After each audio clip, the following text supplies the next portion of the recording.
I'm Ugandan and I'm saying this. We have a long way to go. We have to improve. There's nothing wrong with that. They are better in certain aspects, and that's what it is.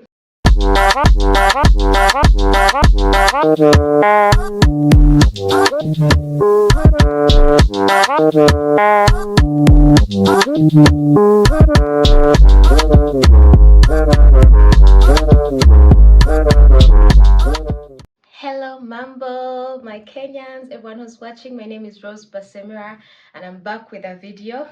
As you've seen the title, I don't even know why I'm talking about it like that, but yeah, I think the last time I was in Kenya last September 2022. I remember very well because it was my birth month. I didn't get to really shoot a lot of content because I don't really do like travel content like that, but I did a house tour and a room tour. You can check that out. I'm going to leave the links in the description below, or there are cards. I'm going to put cards that send you to those videos. Anyway, today I want to talk about my experiences and culture shocks in Kenya as a Ugandan. Yeah, people might say that we are close, therefore we have a lot of similarities, which is true. Yes, we do have a lot of similarities, but there's still differences one way or another, and the things that will just take you by surprise, or like just, oh, okay, that's new, that's nice. So that's a YouTube. So there's this very common means of transport in Uganda that you use, the bikes, boda boda, motorcycles, whatever you call it. I don't know what you call it. So in Kenya, I was in Nairobi, because of course I passed through Kisumu, but then I was in Nairobi. Nairobi, there are motorcycles, there are borders there, but they are limited and they are few. Unlike Uganda, it's like the commonest means of transport you're going to find in like Kampala compared to Nairobi. So they are limited and they are more expensive, I guess, compared to Uganda.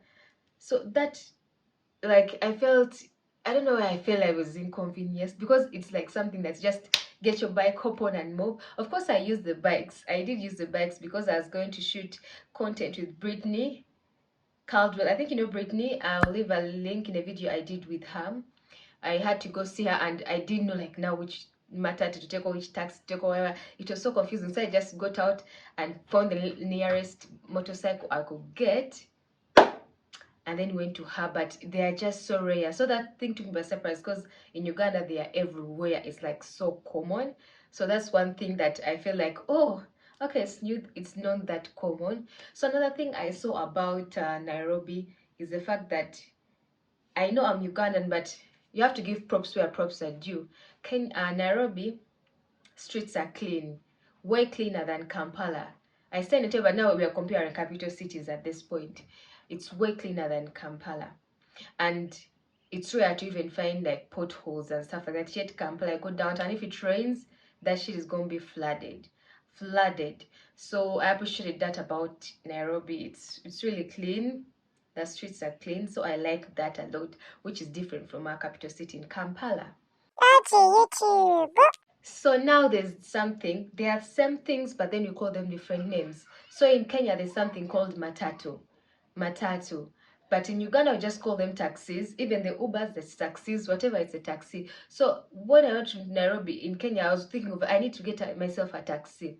And of course, they'll think you're going to get like these small cars, like the Uber kind of things. But me, I meant a matatu. But of course, we don't call it matatus in Uganda. It's just called taxis. But it's the same thing, just a different name. So of course, that's something new to me. It's still similar, but it's something new to me that I discovered and I liked. Not in a bad way, it's just a different name, and that's all. That's a YouTube. Temperature. You might think that, okay, you guys, you're all crossed by the equator, you're all located in the same, like, no, longitude, latitude. I don't remember my geography, sorry. But then, funny how it's warmer. Is it? I don't know if it's because we have we are not like bordering the coast, the ocean. Sorry, we are not bordering the ocean, but Nairobi was cooler. When I was in Nairobi, it was always cold, like cloudy. Temperature was like that. It's always cold. I had to sleep, like I normally sleep naked in Uganda sometimes, or like very light.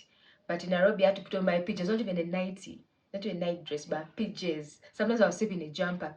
It's colder. The temperature is lower than it is here.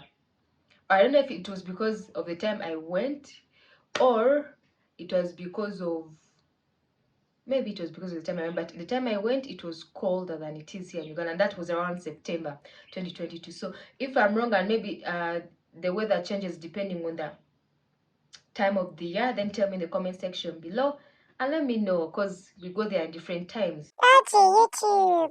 Let's go to food. This food is the same. We have the same food. It's just called a different thing. Of course, when you go to Kenya, it's very common. You hear people say ugali, ugali, ugali. But when you come to Uganda, we call it posho, but it's still the same type of food. So that's something you need to learn. Like, remember, I need posho or something. I've not had any Kenyan use the word posho as far as I've known. They use ugali. Yet in Uganda it's the other way around, but it's still the same thing. So it's just same thing, different names. So you just know that, okay, when I go to Kenya, if I want my posho, I'll just say ugali. It's good to like adapt to different situations. Like, I feel like it's nice if I went to any country and I could at least greet in the language. Like, I feel like at least it's something. Don't make, you've gone to some people's countries and you still want them to bend themselves for you. If you took time to go to that country, at least learn how to greet in the language, you know, mambo, habari, whatever, and then learn some things. Like, you don't have to stick to your, oh, this and this and this. Learn some few things. So that's something you can learn. Instead of saying posho, you can say ugali. So another thing is, what,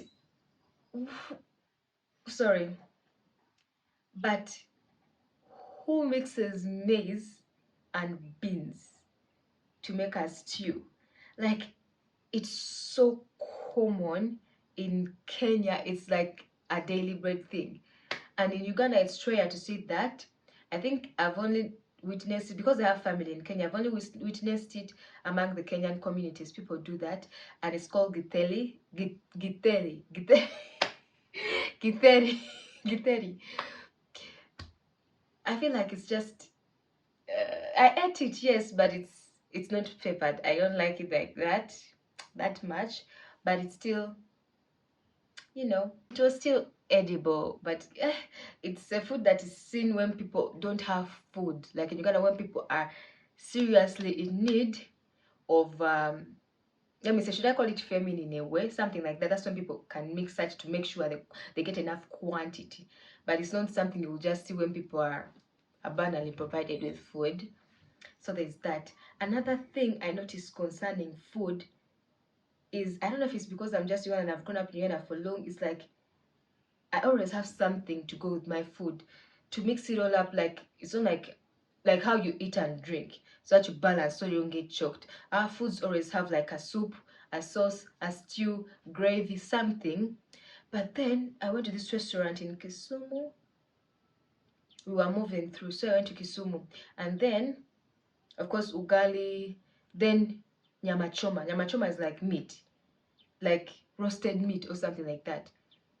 If they've helped you, maybe they'll put sukuma wiki, which is like a bit liquidy. But imagine ugali, posho, and nyama choma, and then the only fluid you're going to have is like the water. Sometimes I want to drink maybe after eating, so I feel like it's too dry. The food is dry for me.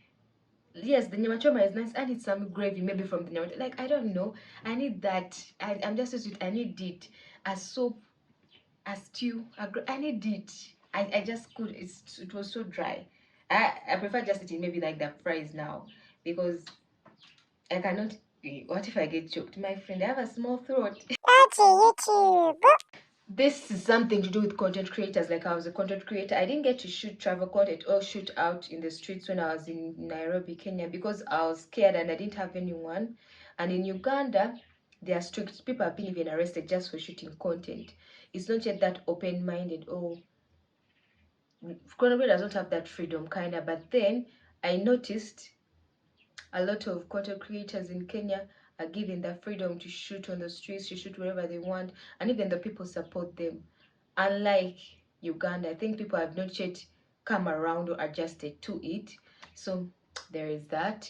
So I appreciate the fact that Nairobi is open and free to content creators to whatever they want. Of course, there are some areas that are restricted, but those are few, and it's understandable. In any country it would. But in Uganda, anywhere, even just you can just be doing on the road. You can't even do anything at the mall. Like some things are just, it's just too much. But anyway, maybe we'll get there someday. YouTube. Then lastly, still something to appreciate Kenya is the fact that their internet speed is way faster than the speed in Uganda. I don't want someone saying, maybe where you say, maybe where I say because you want to defend Uganda. I stay in Entebbe. I stay in Entebbe where the airport is. I stay in a good location meanwhile. And I have all networks. And when I say their internet speed is faster, it is. Because I've experienced it. I've been to Kenya like 5 times or something. I know.